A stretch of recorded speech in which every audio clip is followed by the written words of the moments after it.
Olá, eu sou o Logan Nobre, um dos editores de marketing científico da revista ITZ, Novas Práticas em Informação e Conhecimento. Começa agora mais um episódio do podcast Revista ITZ, uma ação do projeto de extensão Ciência Aberta e Gestão da Informação Científica da UFPR. No episódio de hoje está comigo Priscila Machado Borges Sena, que é doutora em Ciência da Informação pela Universidade Federal de Santa Catarina, a UFSC. E ela é autora de um artigo sobre startups e empreendedorismo, e é sobre isso que nós vamos começar agora.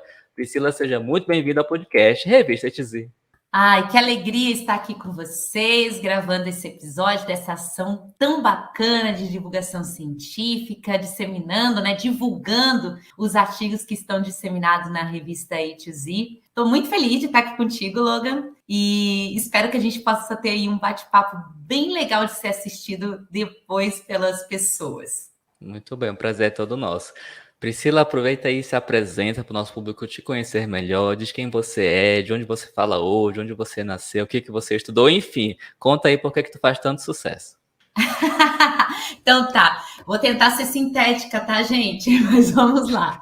Sou Priscila Sena e gosto sempre de dizer que eu sou uma mulher na ciência, especificamente na ciência da informação. Sou nascida lá em Rondonópolis, no Mato Grosso, mas resido já tem 10 anos aqui em Florianópolis, em Santa Catarina, de onde falo no dia de hoje. Gosto muito de enfatizar que eu sou apaixonada por pessoas, e isso me leva a ser muito encantada por instituições de informação, cultura, arte e memória, e os seus profissionais e o que essas pessoas podem fazer em prol da sociedade, e sou muito movida por um elo entre educação, ciência, inovação e tecnologia. Sou doutora e mestra em Ciência da Informação, como o Logan falou. Atualmente estou professora substituta do Departamento de Ciência da Informação da UFSCar, a Universidade Federal de São Carlos, pesquisadora no Instituto Brasileiro de Informação em Ciência e Tecnologia, que é o IBICT, e recentemente, passei a integrar como colaboradora no programa de pós-graduação em Gestão da Informação da Universidade do Estado de Santa Catarina. Bom, em síntese, são é um pouquinho do que eu faço. Logicamente, tem muito mais coisa, mas isso vocês olham no Lattes, porque o bate-papo aqui é para ser descontraído, Haja memória para lembrar tanta coisa, Mas, enfim, eu acho que para a gente startar, vocês já sabem aí o essencial sobre mim. Uma pessoa apaixonada por pessoas e que trabalha esse elo aí entre educação, ciência, inovação e tecnologia em prol da nossa sociedade. Pelo jeito, tu faz muita coisa e pela forma como você contou tudo isso que você faz, Você gosta do que você faz, Você contou assim com tanta animação, com tanto brilho no olho que, assim, as pessoas que falam desse jeito do que fazem é porque gostam muito do que fazem. Ai, sou apaixonada, Logan. Olha, sou apaixonada e eu acho que é por isso, tenho certeza que é por isso que eu estou tão contente de estar aqui com vocês, Porque além de estar aqui hoje nesse lugar de entrevistada, em muitos momentos eu estou no lugar de quem fica conferindo os vídeos e os posts e tudo que a A2Z lança e todo esse projeto de divulgação científica tão lindo e que chega bem próximo a mim, tá, Logan? Hoje, no projeto, na pesquisa que eu trabalho dentro do IBICT, por exemplo, Então, hoje eu estou trabalhando um compromisso para a proposta de um modelo de avaliação que fomente a ciência aberta e a A2Z soma, assim, de maneira incrível a esse projeto, Por trazer todos os aspectos aí de ciência aberta e ainda ter essa preocupação em levar a ciência não somente para as áreas em que a revista foca, mas também para as demais pessoas aí da sociedade. Então, acho bacana demais estar aqui com vocês hoje. Muito bem, então vamos começar a falar do artigo. Seu artigo é sobre startups e sobre empreendedorismo, Sobre aceleradora de startups e tudo mais. Mas antes da gente falar isso e explicar para as pessoas o que são esses termos, quero que você me conte aí, de onde que surgiu a ideia de escrever esse artigo, Qual foi o estalo que deu para falar, olha, vou fazer um artigo sobre startup? Como é que foi essa história? E essa história é muito legal, Eu gosto sempre de falar que fazer ciência não é um trabalho solitário, a não ser que a gente escolha, E eu, por uma característica minha, ou por acreditar sempre que trabalhando em conjunto a gente chega mais longe e de uma maneira muito mais rica, eu acabo tecendo redes aí para esse Brasilzão afora e o mundo adentro.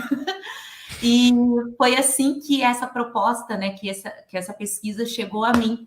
né? Eu desenvolvi na minha pesquisa de tese a temática fontes de informação para o ecossistema de startups de Florianópolis. Então, passei a trabalhar com essa temática, né, com a inovação para startups e a vinculação da ciência da informação por meio do estudo das fontes. Isso me leva, em 2020, eu acho que foi 2020, gente, passa muito rápido o tempo, chegar a mim um convite do John e da professora Nelma para estar somando com eles aí nessa pesquisa sobre o papel das aceleradoras, né, de startups, no desenvolvimento das startups do empreendedorismo do Brasil. Então, essa ideia não nasce comigo, né, ela nasce do John, que é um mestrando lá na Universidade Federal de Alagoas, né, no programa de Ciência da Informação. Ele chega a mim, junto com a professora Nelma, e a gente passa a ter essa articulação conjunta e que gerou esse artigo que, com certeza, gente, vale a pena ser lido, tá? Já vou deixar esse super insight para vocês. Leiam. Olha aí, já fica o convite. E Priscila, fala pra gente aí, o que é exatamente uma startup, que a gente ouve muito falar, né? Todo dia brota uma empresa no Brasil que acaba ficando famosa, a gente já acaba associando startup, empresa de tecnologia, empresa que fatura muito dinheiro, mas o que é uma startup? Bom, tem várias definições de startups, até mesmo na literatura científica. Isso foi uma coisa que eu estudei lá na tese, mas vamos usar para uma forma bem mais simplificada de compreensão, né? São empresas que elas são recém-criadas e são tidas aí até mesmo como embrionárias ou que ainda estão no período de constituição. Então, vamos dizer que eu e você, Logan, a gente tem uma ideia e resolve abrir uma startup concretizando o produto da nossa ideia. Então, essas empresas, elas contam com projetos promissores, geralmente ligados à pesquisa e desenvolvimento de ideias inovadoras com baixos custos iniciais, né? Porque geralmente a ideia, né, se une ali com a pessoa, então o custo é muito inicial, mas tendo uma perspectiva de ser escalável e uma expectativa de crescimento, né, quando elas se concretizam de fato. E aí que entra a outra parte do artigo, que é a questão do papel das aceleradoras com as startups. E o que é uma aceleradora e o que ela faz? Assim, porque pelo nome a gente imagina que ela vai ajudar a startup a crescer, a se desenvolver, mas na prática, né, o que ela faz? Ela faz esse papel de conexão entre as startups e as instituições de investimento, né? Conectando cada tipo de negócio, né? Cada nicho de startup com um tipo de investidor. Então, a gente tem ali um investidor, ele não vai investir em todos os eixos, mas o que as aceleradoras fazem? Elas fazem esse mapeamento, vamos até dizer que de perfil, né? Para ficar mais fácil de entender, entre o perfil das pessoas que querem investir e o perfil ali das startups. Então, a gente pode ter startups de educação, voltadas para a saúde. Então, vai conectar o investidor, que é a pessoa que quer investir só se for uma startup de educação. Então, conecta essas pessoas. Então, ela faz esse papel, em síntese, é esse papel. Obviamente que para fazer isso, ela vai trazer vários suportes, né, que estão ali detalhados no próprio artigo, que vão colaborar para que essas startups, além do investimento, elas possam ganhar grau de maturidade. Então, assim, são ali criancinhas que vão ficando mais maduras para que, a partir desse investimento, elas tenham maturidade para fazer com que esse investimento possa aí ser duplicado, triplicado e se transformar em grandes empresas. Muito bem. Então, agora que a gente já sabe o que é uma startup, o que é uma aceleradora de startup, se você pudesse resumir o seu artigo em poucas palavras para convencer alguém a ler o seu artigo, você encontrou a pessoa assim no corredor da universidade, você sabe que aquela pessoa se interessa um pouco por empreendedorismo, por startup, por tecnologia, administração, e você quer falar para a pessoa sobre o seu artigo. Como você resumiria? O meu artigo é sobre... O artigo traz essa análise da situação das startups e o impacto das aceleradoras nesse destaque das startups brasileiras no ecossistema de empreendedorismo digital. Então, para você que está aí em casa, qual que é o incentivo para a leitura? Bom, se você já sabe o que é startup, já sabe o que é aceleradora, é interessante você ler o artigo para entender como chegar numa aceleradora e entender qual o papel dessa aceleradora para que a tua startup alavanque. Ou para que, de repente, mesmo você não tendo uma startup, você possa ter o conhecimento de como atuar em uma, podendo ser esse elo aí condutor entre o negócio que você vai trabalhar e as aceleradoras. Então, eu recomendo a leitura por esses 2 pontos, né? Um de entender o processo e outro de trazer o processo para si. Muito bem. E falando um pouquinho aqui sobre os objetivos do artigo, né? Quando a gente começa a escrever um artigo, a gente faz uma espécie de esqueleto, a gente, né, vai seguindo um passo a passo do que a gente acha que vai chegar, e às vezes no decorrer do artigo, a gente muda o objetivo, a gente muda um pouco a abordagem metodológica, né? Eu queria saber da sua experiência escrevendo esse artigo especificamente, né? Como é que foi? Seus objetivos, metodologias se mantiveram no decorrer da escrita? Houve modificação? Fala um pouquinho pra gente sobre esse processo. É sempre importante a gente entender que o processo do fazer ciência, ele não é um processo assim, tive uma ideia e em um dia eu escrevo um artigo. Priscila, mas isso pode acontecer? Pode. Poder? Pode. Mas o processo científico, ele é complexo e ele demanda muito mais tempo. E por que ele é complexo? Porque ele precisa desse rigor metodológico. E o rigor metodológico vai fazer com que você tenha um objetivo, né? Ou seja, analisar as startups que tiveram maior desenvolvimento, destaque, mas no meio do caminho você vai tendo alguns percalços. Por exemplo, como mapear essas startups que tiveram mais destaque? Bom, vou ter que olhar os relatórios. Quais relatórios olhar? Né? Quais relatórios identificar que vão ter realmente efetividade para que eu chegue no meu resultado? Outro ponto, quando se desenvolve uma pesquisa em conjunto, são várias cabeças, né, para chegar a um objetivo. E embora, né, a gente às vezes tenha aquela imagem lá da infância e adolescência, né, que cada um escreve uma parte e tá tudo certo no final, fazer ciência não é isso. Fazer ciência é o diálogo é sério, com rigor metodológico, para que a gente atinja um objetivo esperado. Ou, se não atingir esse objetivo, para que a gente seja o mais ético possível na transparência e que leve a pessoa leitora, de fato, aquele processo para chegar ao resultado que o artigo se propunha. Então, lógico, o artigo teve algumas modificações, e aí vem uma outra parte que é muito legal trazer para vocês, pelo menos eu gosto, né?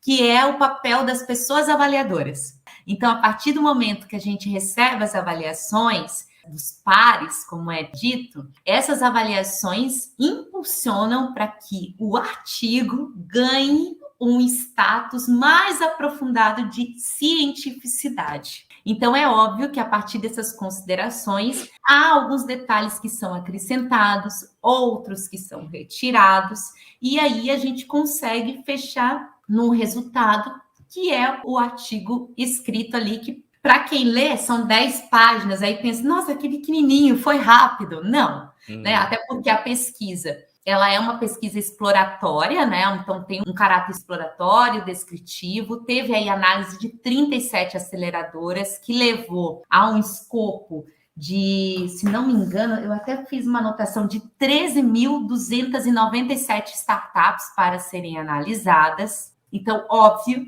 que a partir desse número todo de empresas que foram analisadas, foi surgindo a necessidade de ter cada vez mais filtros para que se chegasse a um artigo, senão a gente não acaba nunca a pesquisa.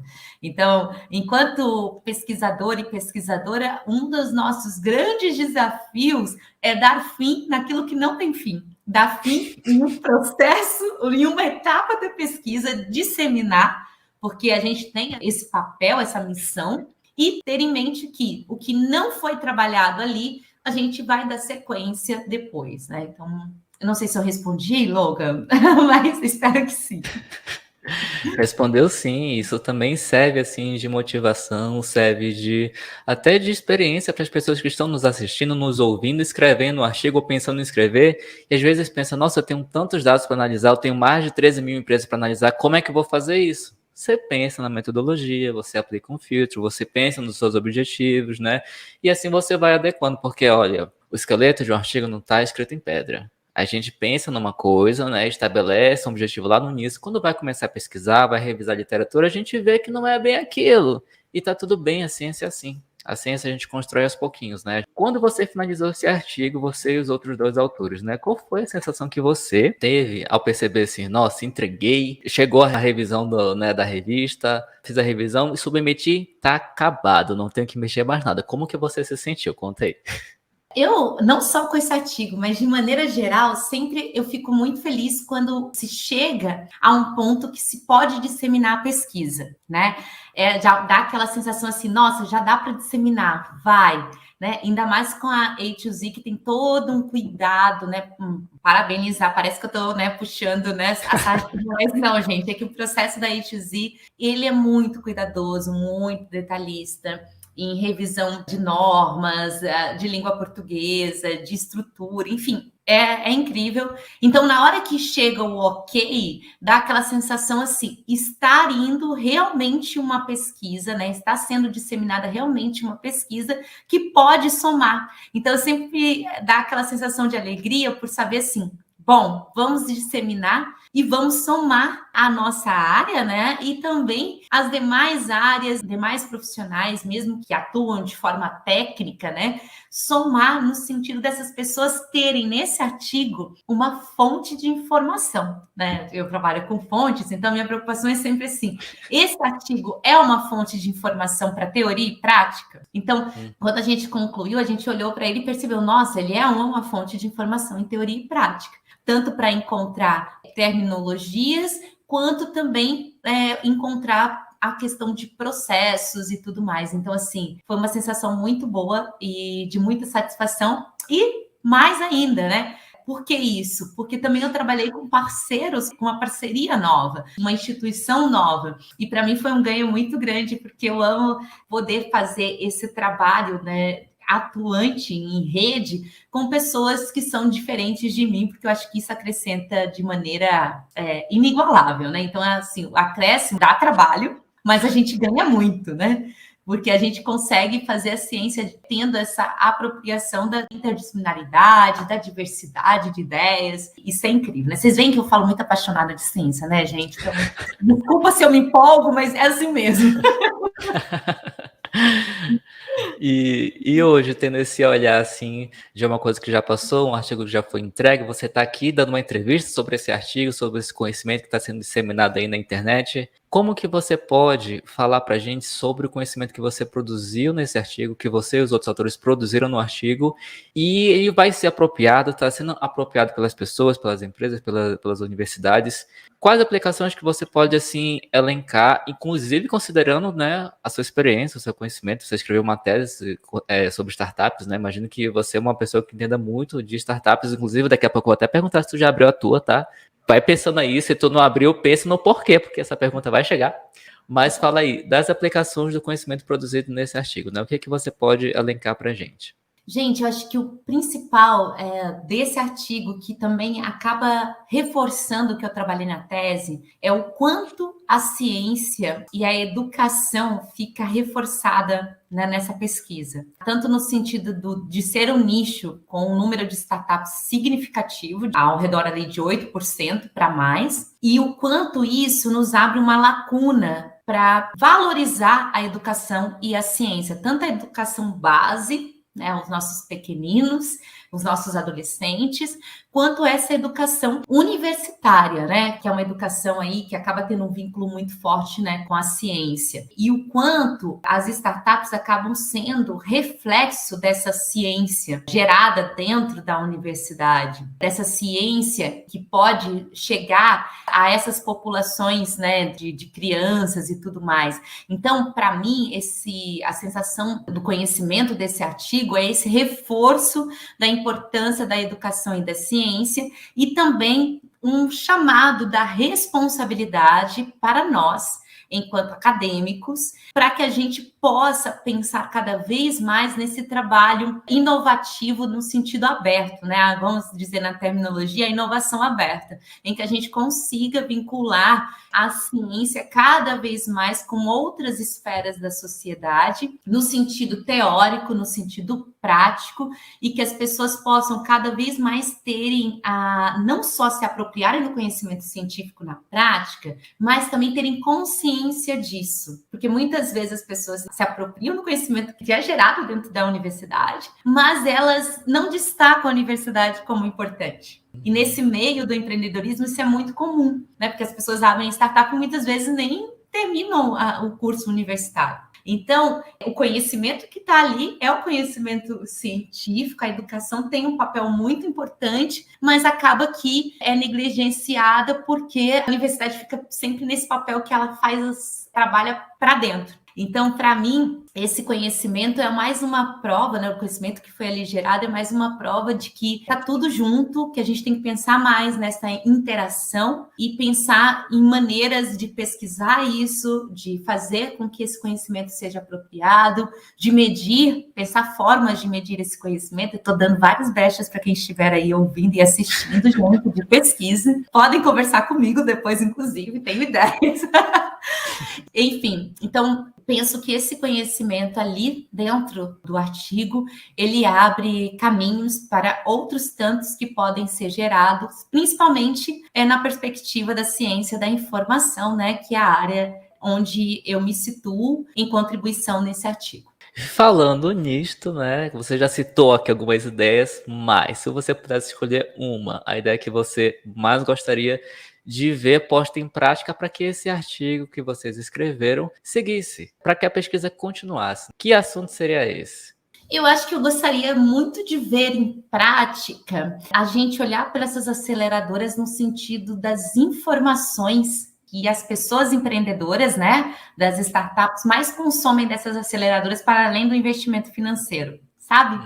Ter uma checagem nesse sentido, porque aí a gente vincula mais diretamente a ciência da informação, a gestão da informação, que tivesse uma análise mais nesse sentido. Por quê, Logan? Porque eu fico pensando qual o nosso papel enquanto profissionais da informação para atuar em uma aceleradora, por exemplo. Boa pergunta. Então, tá aí, né? Eu acho que seria muito legal ver isso posto em prática nessa perspectiva da nossa atuação. E tem campo para atuar, gente. Pode ter certeza.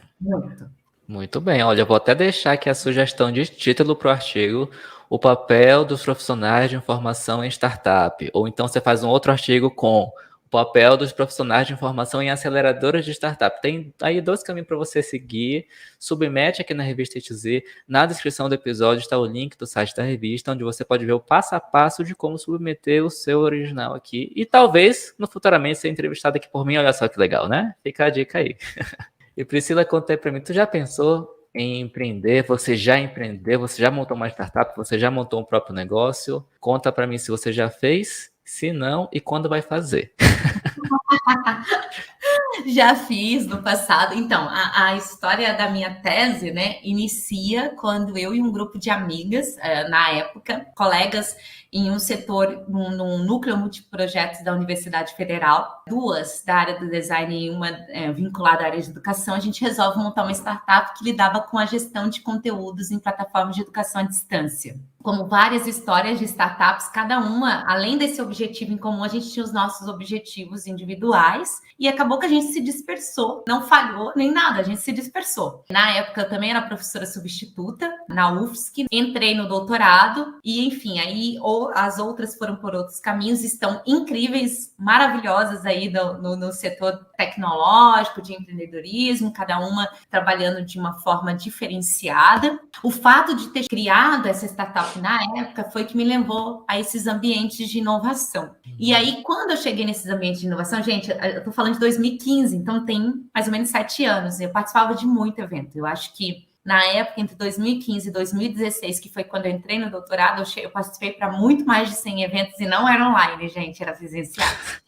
Na cidade. E assim, a minha questão naquela época era, gente, era eu bibliotecária. Eu não via outras bibliotecárias e bibliotecários, eu não via pessoas da ciência da informação, e foi aí que eu fui vendo que tinha uma lacuna que logo ia ganhar uma dimensão maior, mas que naquele momento ainda não estava sendo pesquisada. E aí foi que eu desenvolvi a ideia na minha tese. Hoje, não penso em ter uma startup, mas eu penso sempre em estar auxiliando, por exemplo, uma outra pesquisa, né, que eu não dei conta. Você falou da questão dos profissionais da informação em startups. Eu tenho um artigo, já uma pesquisa que foi feita lá em 2017, que vale a pena ser atualizada, Depois um capítulo de livro que focou nas profissionais mulheres no contexto de startups. Então, se vocês conferirem lá no Lattes, no ResearchGate, vão encontrar essas pesquisas. E eu acho que uma que está precisando, assim, ser feita, ou eu vou fazer, ou você vai fazer, você que está escutando ou vendo, que é uma, assim, as startups da nossa área. Priscila, mas tem? Tem. Mas eu acho que as pessoas ainda nem identificaram que são startups. E aí é que está o ponto. Que eu acho que é um ponto até falho, né? Falho por quê? Porque à medida que as pessoas passam a se identificar as suas propostas inovativas como startups, há oportunidades de editais, de investimento muito maiores e que às vezes elas acabam perdendo por não se identificarem como startup, por achar que startup é só propor só não, né, gente? É tudo isso, mas assim, está vinculado à proposta de um aplicativo. E não entendem o que é essa base tecnológica. Ou seja, você pode propor um serviço e a base dele ser tecnológica, mas o resultado final não ser tecnológico. Então, eu já, por alto, já vi várias empresas da ciência da informação, gestão da informação e tal, que podem ser categorizadas como startups e não estão. Então, uma pesquisa que eu penso futuramente é esse mapeamento. E mesmo que eu não faça, eu vou gostar muito de ver se esse mapeamento for feito, porque eu acho que já está mais do que na hora. E quando a gente pergunta assim especificamente, você conhece uma empresa da área que seja uma startup? Geralmente eu vou recomendar muito empresas que são voltadas para a informação científica, que trabalham com informação científica, ou então empresas de educação, ou então empresas que trabalham em informação científica em saúde, por exemplo, mas essas empresas muitas vezes não estão aí, não se categorizam, ou não nasceram de profissionais da informação, ou nem tem profissionais da informação no seu time. É mais aí um insight para vocês. Eu sou como é que se diz? Eu tenho ideias que não acabam mais, né, Longa? Já percebeu, né? Olha aí, gente, eu acho que vocês vão sair desse episódio com várias ideias para empreender e para pesquisar, para estudar também, né? Mas Priscila, me conta aí, além da vida de professora, de pesquisadora, quem que é a Priscila? O que você gosta de fazer no seu tempo livre? Quais são os seus hobbies? O que o Lattes e o seu LinkedIn não contam sobre você? Ok. O Lattes não conta, mas o LinkedIn até conta, porque eu deixo isso bem exposto, né? Eu sou uma pessoa muito apaixonada por movimento. E o que eu digo movimento? Eu gosto muito de atividade física, né? Então, sou praticante de yoga, amo dançar. Então, eu sempre busco aí estar vinculada a esse movimento da arte em dança. Então, gosto muito da arte também, de forma geral. Então, se eu posso, sempre que eu posso, eu quero curtir uma exposição, uma apresentação musical. Dança também, gosto de estar fazendo aula. Então, assim, eu gosto de colocar meu corpo em movimento e sempre buscando aprender uma prática nova. Então, esse é um dos meus hobbies nesse ponto. O outro hobby, amo café, gente. Assim, ó, se vocês me verem, me chamam com café. Mas para quem não gosta de café, me chama para o bar também, que eu sou uma ótima parceira dessa filosofia. Então, eu gosto muito do bate-papo e eu acredito muito que a ciência ela não precisa nascer de forma dura, né? Vamos sentar e produzir um artigo. Ela também nasce na leveza, na troca e na interação humana. Eu acho que principalmente nisso, né? A gente se esquece quando a gente fala em ciência que existem pessoas ali envolvidas e que essa intimidade que a gente ganha, essa aproximação, fazem com que nossas pesquisas elas tenham mais leveza e contribuição mais próxima de quem lê.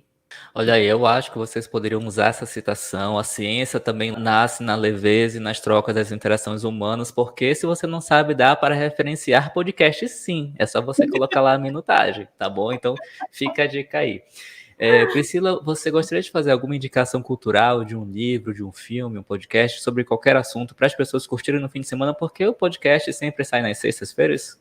Tem um livro que eu quero recomendar para vocês, que é do professor Jorge Prado. Ai, meu Deus, espera aí. Bibliotecas e suas comunidades, eu acho. Deixa eu só buscar aqui rapidinho, tá, gente? Vou pegar a cola, mas é Bibliotecas e suas comunidades.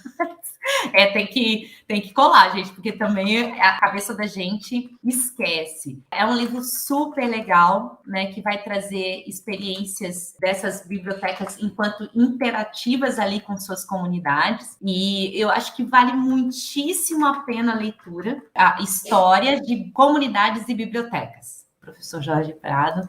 Recomendo também muitíssimo os livros, aí não é só um livro, tá? São vários. Os livros ali do selo Niwota. Eu vou deixar todos os links que eu estou falando para o Logan, para vocês poderem conferir, porque é um selo aí que vem trazendo temáticas diversas, plurais, e que tem tudo a ver com que a gente,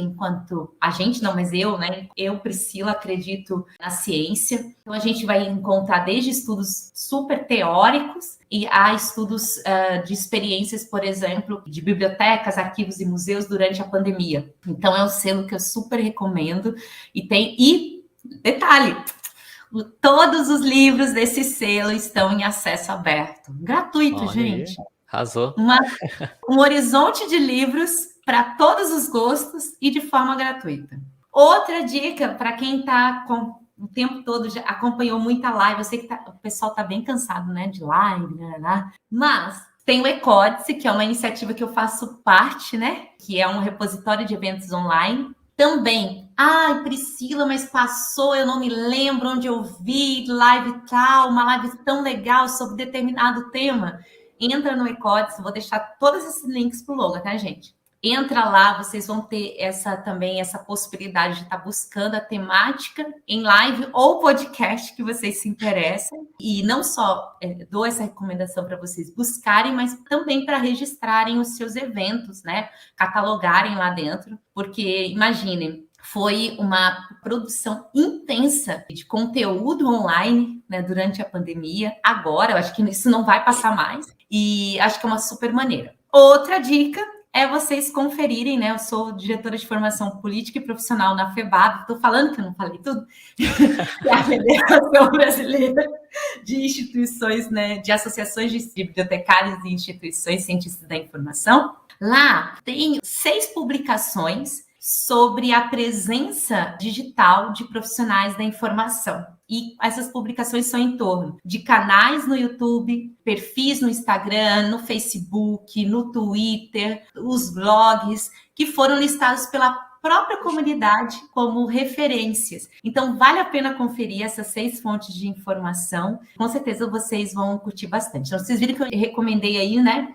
Uma leitura mais levezinha, outras mais acadêmicas. Enfim, tem recomendação para todos os gostos e estilos e espero que possa aí somar uma necessidade de vocês em algum momento. Todas as indicações da Priscila estarão aí na descrição do episódio. Bom, Priscila, muito obrigado por aceitar o convite e ter vindo aqui conversar conosco. Eu que agradeço, um grande abraço e até um próximo encontro, gente! Chegamos ao fim de mais um podcast Revista ETZ, uma ação do projeto de extensão Ciência Aberta e a Gestão da Informação Científica da UFPR. Na descrição do episódio estão os contatos da entrevistada e o link para você conhecer mais sobre o artigo O papel das aceleradoras para o desenvolvimento das startups e o empreendedorismo no Brasil, escrito pela Priscila Sena, que começou conosco aqui agora, e também pelo João Jairo Garcia Ancertales e pela Nelma Camelo de Araújo. Na descrição do episódio também estão os links para você encontrar a Revista ETZ, um periódico científico interdisciplinar e de acesso aberto do programa de pós-graduação em Gestão da Informação da UFPR. A Revista ETZ tem um site e está no LinkedIn, YouTube, Twitter, Instagram, Facebook e nos 13 maiores agregadores de podcast do planeta. Basta procurar por Revista ETZ. Eu sou o Logan Nobre e a gente se fala no próximo episódio. Até mais! Até mais! Tchau, tchau!